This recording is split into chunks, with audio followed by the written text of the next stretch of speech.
PM Modi आज दिल्ली में रक्षा मंत्रालय के नए कार्यालय परिसरों का उद्घाटन करेंगे।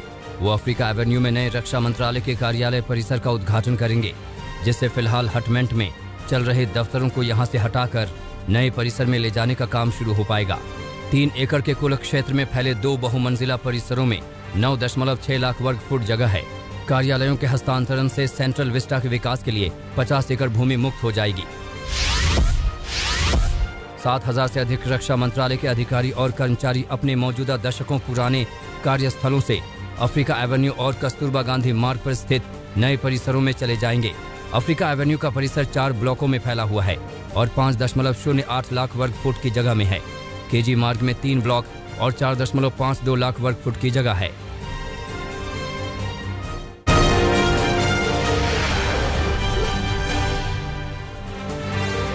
आज गुजरात में नए मंत्रिमंडल का शपथ ग्रहण समारोह हो सकता है। आज दोपहर 1:30 बजे शपथ ग्रहण समारोह हो सकता है, जहां 27 मंत्रियों के शपथ में शामिल होने की खबर है। सूत्रों की माने तो 90% मंत्रिमंडल बदला जाने वाला है, जिसे लेकर पार्टी में अंदरूनी कलह की खबरें सामने आई हैं। यही वजह है कि पहले ये शपथ ग्रहण समारोह कल होना था, जिसे आज के लिए टाल दिया गया था। राहुल गांधी ने एक बार फिर बीजेपी के हिंदू कार्ड को लेकर बीजेपी पर हमला किया है। राहुल गांधी ने कहा कि बीजेपी सिर्फ हिंदुओं का इस्तेमाल कर रही है। आरएसएस और बीजेपी महिलाओं को दबाने का काम कर रही है। वहीं आरएसएस और बीजेपी से देश को महिला प्रधानमंत्री देने पर भी सवाल किया।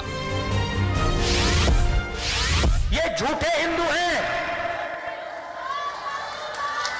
ये हिंदू धर्म का प्रयोग करते हैं, ये धर्म की दलाली करते हैं, मगर ये हिंदू नहीं है। देश के अलग अलग इलाकों में नए कृषि कानूनों को लेकर विरोध झेल रही बीजेपी सरकार अब यूपी में विधानसभा चुनाव से पहले किसानों को साधने में जुट गई है। आने वाली 18 सितंबर को यूपी बीजेपी किसान सम्मेलन आयोजित करने का फैसला किया है। किसान कल्याण सम्मेलन नाम से आयोजित सम्मेलन में मुख्यमंत्री योगी आदित्यनाथ, यूपीए प्रभारी राधा मोहन सिंह, प्रदेश अध्यक्ष स्वतंत्र देव सिंह शामिल होंगे। लखनऊ के आशियाना में स्मृति उपवन पार्क में आयोजित सम्मेलन में प्रदेश के सभी विधानसभाओं से किसानों को बुलाया जाएगा। इसमें उन किसान यूनियन के प्रतिनिधियों को भी बुलाया गया है, जिन्होंने किसान आंदोलन के दौरान सरकार का समर्थन किया था। प्रधानमंत्री नरेंद्र मोदी की अध्यक्षता में हुई कैबिनेट बैठक में बड़ा फैसला हुआ है। टेलीकॉम सेक्टर के लिए राहत पैकेज मंजूर हो गया है। साथ ही ऑटो और ऑटो कंपोनेंट सेक्टर के लिए भी PLI स्कीम को मंजूरी मिल गई है। इसके अलावा ड्रोन के लिए भी PLI स्कीम को मंजूरी मिल गई है। GDP में ऑटो क्षेत्र की हिस्सेदारी 12% तक बढ़ाने का लक्ष्य है, जो अभी 7.1% है।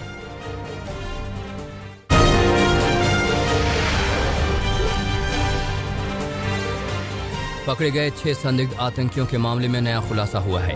पाकिस्तान के ISI के अलावा आतंकी मॉड्यूल का मास्टरमाइंड दुबई में है। दिल्ली पुलिस स्पेशल सेल की पूछताछ में खुलासा हुआ है कि गिरफ्तार संदिग्ध आतंकी उसामा का पिता ही इस मॉड्यूल का सरगना है। उसामा का पिता उसैदुर रहमान इस वक्त दुबई में है। उसैदुर रहमान दुबई में ही मदरसा चलाता है और ISI के सीधे संपर्क में है। उसामा का चाचा हुमैदुर रहमान भी इस टेरर मॉड्यूल का हिस्सा है। चाचा ने ही गिरफ्तार जीशान को आतंकी रास्ते पर आने के लिए भड़काया और पाकिस्तान ट्रेनिंग लेने के लिए भेजा। चाचा हुमैदुर रहमान प्रयागराज का रहने वाला है। दिल्ली पुलिस स्पेशल सेल और यूपी ATS की छापेमारी में प्रयागराज से ही बड़ी मात्रा में विस्फोटक और IED जब्त की गई थी। टेरर साजिश केस में आज कोर्ट से इजाजत लेने के बाद जब्त की गई IED NSG की टीम को सौंपी जाएगी। दिल्ली पुलिस स्पेशल सेल और खुफिया एजेंसियां एक और संदिग्ध की तलाश में जुटी हैं। इसी शख्स ने बंगाली बोलने वाले 15 लोगों को पाकिस्तान ट्रेनिंग लेने के लिए भेजा था। अब ये लोग बंगाल में कहीं छुपे हैं और बड़ा खतरा साबित हो सकते हैं। उधर दिल्ली पुलिस स्पेशल सेल ने 2 संदिग्धों इम्तियाज और मोहम्मद जमील को छोड़ दिया है। इनके खिलाफ कोई सबूत अभी तक की जांच में नहीं मिले। स्पेशल सेल के मुताबिक ताहिर उनके पास नहीं है और न ही उससे जुड़ी कोई जानकारी है।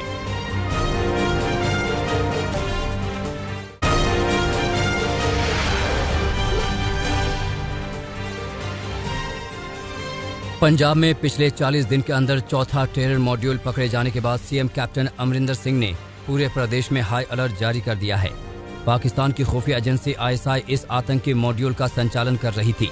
इस खुलासे के बाद पता चला कि ऑयल टैंकर को आईईडी टिफिन बम से उड़ाने की साजिश रची गई थी। पाकिस्तान बेस्ड 2 आतंकी के खिलाफ अजलाना पुलिस स्टेशन में नामजद एफआईआर की गई है। ये दोनों ही इस साजिश के मुख्य मास्टरमाइंड थे। प्रधानमंत्री नरेंद्र मोदी ने संसद टीवी लॉन्च किया है।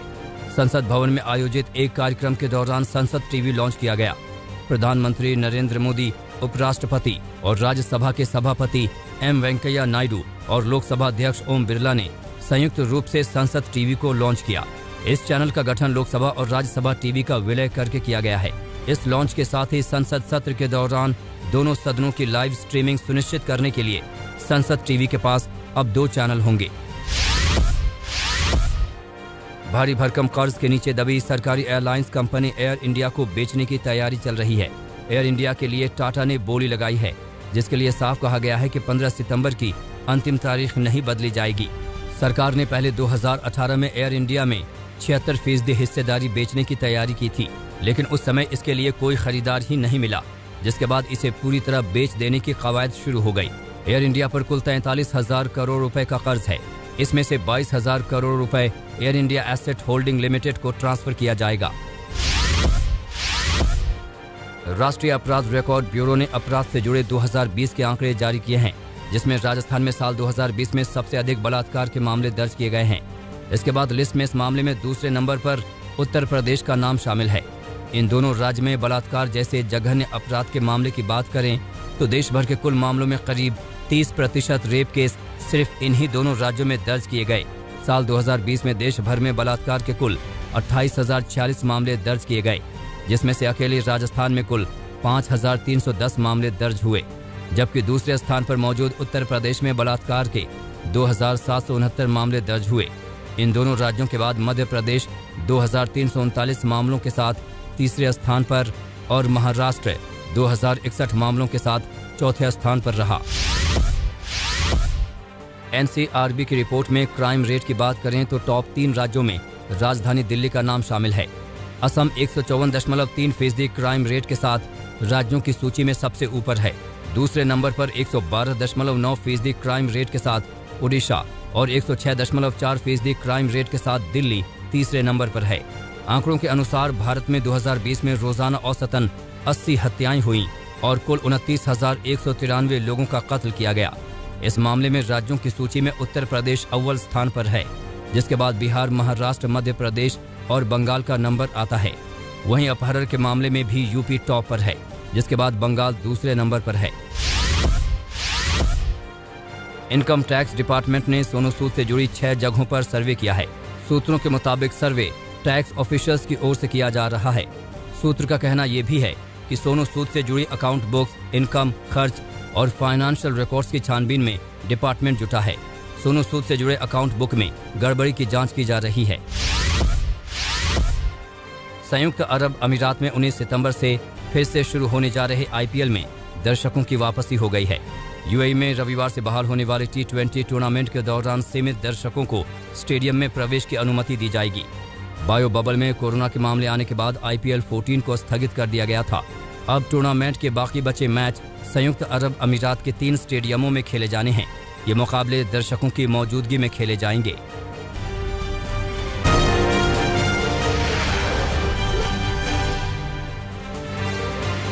पश्चिम बंगाल में भारी बारिश अपने साथ तबाही लेकर आई है। मिदनापुर के हालात बेहद खराब नजर आ रहे हैं, जहां करीब 8,000 घर तबाह हो गए हैं। वहीं 7 लोगों की मौत हो गई है। पूर्व मिदनापुर में शीलावती नदी के पानी का स्तर बढ़ गया है। बाढ़ का पानी अस्पताल में घुस गया है। इससे भारी परेशानी का सामना करना पड़ रहा है। कई इलाकों में कमर तक पानी भर गया है, जिसने घरों में घुसपैठ कर ली है। इसके अलावा रेलवे लाइन और सड़क को भी भारी बारिश ने नुकसान पहुंचाया है।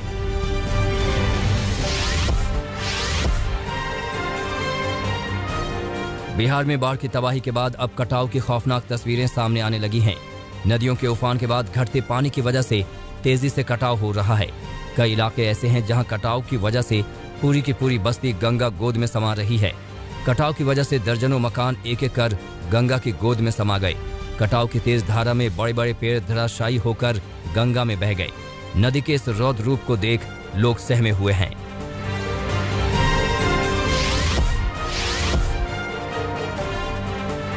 गुजरात में भी भारी बारिश के बाद कई इलाके डूब गए हैं। कई गांव का संपर्क टूट गया है, वहीं खेतों में पानी भर गया है। सूरत शहर के रांदेर और सिंगणपुर इलाकों को जोड़ने के लिए तापी नदी का पानी उफान मारकर बह रहा है। लोगों की आवाजाही के लिए ये रास्ता बंद कर दिया गया है। तापी नदी में उकाई बांध से 98.616 क्यूसेक पानी छोड़ा गया है, जिसके चलते नदी उफान मार रही है। उकाई बांध का डेंजर लेवल 345 फीट है, जबकि फिलहाल बांध का जलस्तर 340.32 फीट पर है।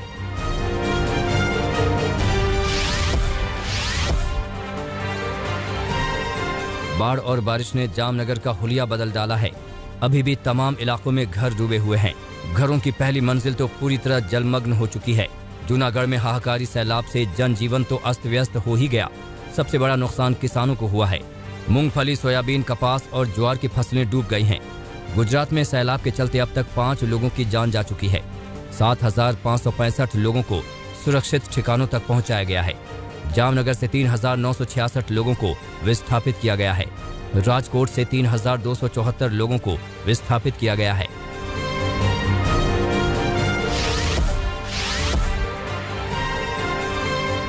पहाड़ी इलाकों में लैंडस्लाइड जारी है। हिमाचल के मंडी में लगातार बारिश हो रही है, जिससे लगातार पहाड़ों के दरकने की तस्वीरें आ रही हैं। नेशनल हाईवे पर एक पहाड़ी के खिसकने से रास्ता बंद हो गया है। सड़क के दोनों तरफ वाहनों का काफी जाम लग गया है। अभी भी पहाड़ी से पत्थर गिर रहे हैं। रास्ता खुल पाना अभी मुश्किल है। बरसात के समय ओट से मंडी तक का सफर तय करना बहुत मुश्किल हो गया है।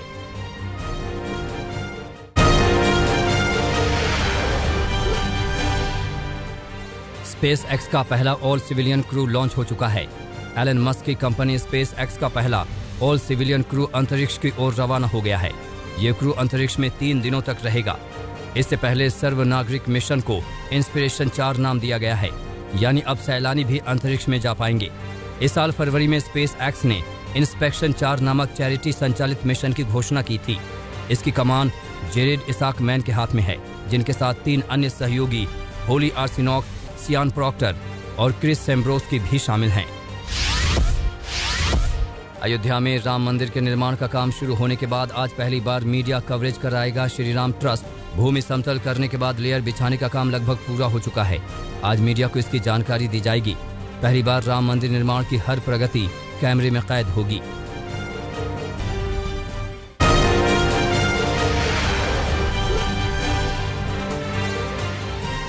तालिबान ने मुल्ला बरादर की मौत की खबर को गलत बताया है। तालिबानी प्रवक्ता ने कहा कि मुल्ला बरादर सुरक्षित हैं। आपसी झगड़े में उनकी जान नहीं गई है। 15 सितंबर को तालिबान के काबुल पर किए गए कब्जे को पूरा 1 महीना हो गया। बेलारूस और रूस के बीच चल रहा युद्धाभ्यास खत्म हो गया है। युद्धाभ्यास पोलैंड की सीमा के पास चल रहा था। नाटो देशों के साथ पोलैंड ने उकसावे वाली कार्रवाई बताई थी। 2 लाख सैनिकों के साथ साथ सैकड़ों टैंकों और लड़ाकू विमानों ने हिस्सा लिया था।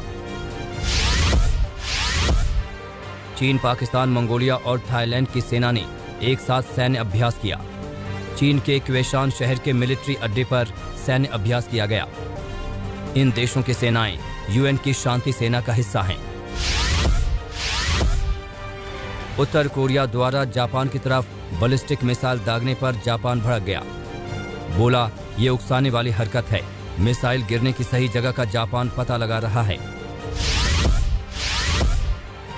यूरोपीय यूनियन ने अफ्रीकी देशों को अतिरिक्त 20 करोड़ कोरोना वैक्सीन देने की बात कही। ईयू के अध्यक्ष ने कहा, आने वाले समय में गरीब देशों को 25 करोड़ और वैक्सीन दी जाएगी। अब तक यूरोपीय देशों में यूरोपीय यूनियन 70 करोड़ वैक्सीन बांट चुका है।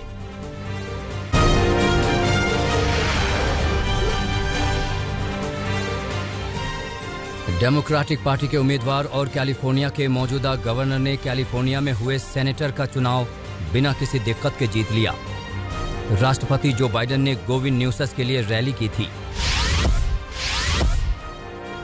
डेनमार्क के फरोज आइलैंड से परेशान करने वाली तस्वीरें आई हैं। परंपरा के नाम पर लोगों ने एक साथ 1428 डॉल्फिन मछलियों की जान ले ली। ये परंपरा 4वीं सदी से चली आ रही है। फ्रांस के कई इलाकों में तूफानी बारिश के बाद सैलाब का मंजर दिखा। पानी में कारें तैरती नजर आईं। सड़क पर जल जमाव से यातायात प्रभावित हो गया। कई इलाकों में पानी भरने से आम जनजीवन अस्त व्यस्त हो गया है। कैलिफोर्निया में जंगलों में लगी आग नहीं बुझ रही है। लगातार बढ़ती आग की वजह से सिकोया नेशनल पार्क के विशालकाय पेड़ों पर जलने का खतरा मंडरा रहा है। इस नेशनल पार्क में सिकोया के 2000 से अधिक विशालकाय पेड़ हैं। मॉडर्ना वैक्सीन की तरफ से अच्छी खबर आई है। 6 महीनों तक मॉडर्ना वैक्सीन का असर रहेगा। एक जर्नल में मॉडर्ना वैक्सीन की तरफ से ये खबर छपी है।